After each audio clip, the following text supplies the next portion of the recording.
సంబంధించి కొన్ని పాయింట్స్ ఏవి స్థిరాస్తులు, ఆస్తులు లేకపోతే మీకు ఎన్ని కార్లున్నాయి? ఈ టైప్ ఆఫ్ థింగ్స్ అన్నీ ఉన్నాయి. అంటే ఏ రాజకీయ పార్టీకి సంబంధించిన వాళ్ళు, మీరు చదువుకున్న అంటే మీ బేసిక్‌గా కొంచెం ఏజ్డ్ పర్సన్స్ ఉంటారు కదా! లిటరేచర్ వాళ్ళు లేకపోతే ఒక 10థ్ క్లాస్ దాకా చదువుకున్న వాళ్ళు, వాళ్ళు అంటే ఏ ఇయర్‌లో పాస్డ్ ఔట్ అయ్యారు? ఏ ఇయర్‌లో స్కూల్‌లో జాయిన్ అయ్యారు? ఈ టైప్ ఆఫ్ థింగ్స్ అని కులగణలో గూడా పెట్టడం జరిగింది. అడిగా. అనవసరమైన ప్రశ్నలు చాలా ఉన్నాయి దాంట్లో. హ్మ్.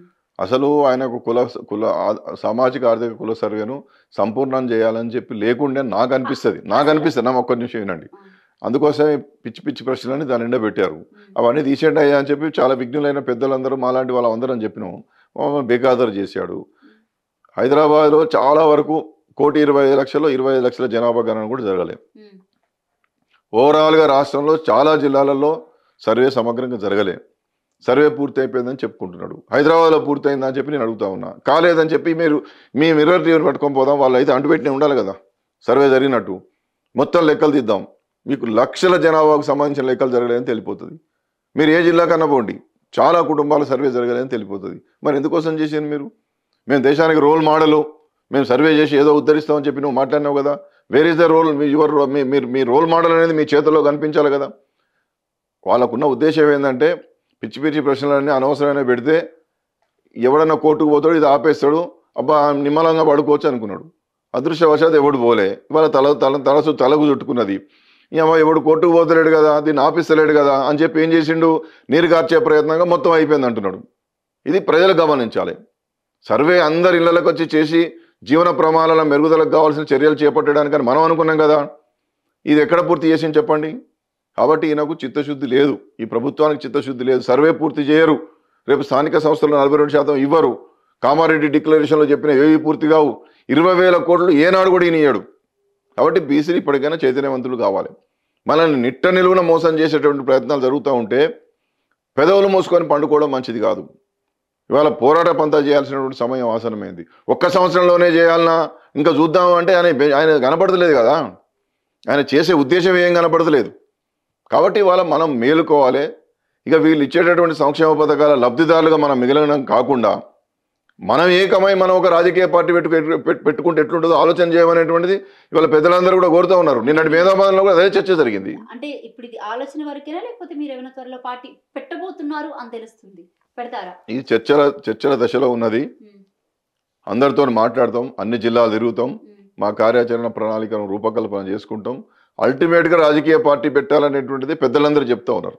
నిన్న సామాజికవేత్తలు కావచ్చు, విశ్వవిద్యాలయాల ఉపాధ్యాయులు కావచ్చు, ఆచార్యులు కావచ్చు, చాలామంది విశ్రాంత ఉద్యోగులు, పారిశ్రామికవేత్తలుగా ఉన్నటువంటి వాళ్ళు, ముఖ్యంగా నిన్న సమావేశంలో చాలామంది యువకులు పాల్గొన్నారు. అవును. విశ్వవిద్యాలయాల్లో ఉన్నటువంటి విద్యార్థి నాయకులు పాల్గొని ఇంకా మనం ఎవరి కింద పనిచేద్దాం, రాజకీయ పార్టీ పెట్టుకుందాం, స్వచ్ఛందంగా ముందుకు పోదామని చెప్పి అంటున్నారు. కాబట్టి ఇవాళ ప్రజల్లో చైతన్యం వస్తున్నది. ఈ చైతన్యానికి అనుగుణంగా మా నిర్ణయాలు ఉంటాయి. నేను ముందే చెప్పాను, ఇది నేనేదో ఒక్కడిని ఏదో చేయాలనేటువంటి ఉపలాటంతో రాలేదు. ప్రజల్లో ఉన్నటువంటి దాన్ని ఒక బీసీ కమిషన్ చైర్మన్ స్థాయికి ఎదిగి ఒక ఉద్యమకారుడు గతంలో ఉన్నటువంటి వాడిని కాబట్టి నాకున్నటువంటి క్రెడిబిలిటీ ఆధారంగా ఒక సమన్వయకర్తగా అందరినీ కూడగడదాం అనేటువంటి ఆలోచనతో ముందుకు పోతా ఉన్నాను. అంటే ఇది చర్చల దశల్లోనే ఉందా? లేకపోతే అంటే ఇలాగే చాలా మంది వచ్చారు కొత్త బీసీ పార్టీ పెడతామని, లేకపోతే ఈ విధమైన చర్చలు చాలా జరిగాయి. అక్కడేనా లేకపోతే ముందుకెళ్ళే అవకాశం ఉందా? మీరు చూస్తారు కదా, అక్కడనే ఆపుతామా ముందుకు పోతామా మీరు చూస్తారు కదా. హ్మ్. నేను అప్పుడప్పుడు ఇట్లాంటి మీ మాధ్యమాల్లో మాట్లాడుతున్నప్పుడు హ్మ్. నేనేం చెప్పాను, త్వరలోనే మేధోమథనం జరుగుతుందన్న. హ్మ్. మేధోమథనం జరిగింది. హ్మ్. జనవరిలో చాలా పెద్ద బహిరంగ సభ పెట్టబోతున్నాను. జనవరిలో బహిరంగ సభ జరుగుతుంది. తర్వాత అన్ని జిల్లాల్లో మీటింగ్లు పెట్టబోతున్నాం అని చెప్పిన మీటింగ్లు జరుగుతాయి. ప్రజలను కూడగట్టుకుంటాం, అందరినీ ఆహ్వానిస్తాం, ప్రతి ఒక్కరి ఆలోచనలు తీసుకుని ఒక నిర్ణయానికి వస్తాం. ఒక్కరిగా ఎవరేం ఏం చేయలేం కదా. అనేక మంది ప్రజలను, అనేక మంది విఘ్నులను, ఈ కాజ్ కోసం పనిచేసేటటువంటి పెద్దవాళ్ళందరినీ కూడగట్టుకొని ఖచ్చితంగా ఇది ఒక రాజకీయ రూపాంతరం చేసే కార్యాచరణే ముందుకు కొనసాగుతుంది. రేవంత్ రెడ్డి పదవి ఇవ్వలేదని మీరు ఈ బీసీ నినాదం ఎత్తుకొని బీసీ పార్టీ పెట్టబోతున్నారని అనుకోవచ్చు. నేను అడుగుతా కదా పదవి ఆయనను. నేను ఆయన పదవి అడగలే కదా. ఇప్పుడు నా టెన్యూర్ అయిపోగానే నేను ఉద్యమం మొదలు పెట్టుకున్నా. నాకు పదవి ఇచ్చేది ఏమున్నదిగా. ఒకటి ఏంటంటే 6 నెలలు కనుక నన్ను ఎక్స్టెన్షన్ చేస్తే ఈ కులగణన ఇదంతా కూడా జాగ్రత్త చేద్దాం అనుకున్నా. ఆయన ఇవ్వనని ఎప్పుడో చెప్పేసిండు.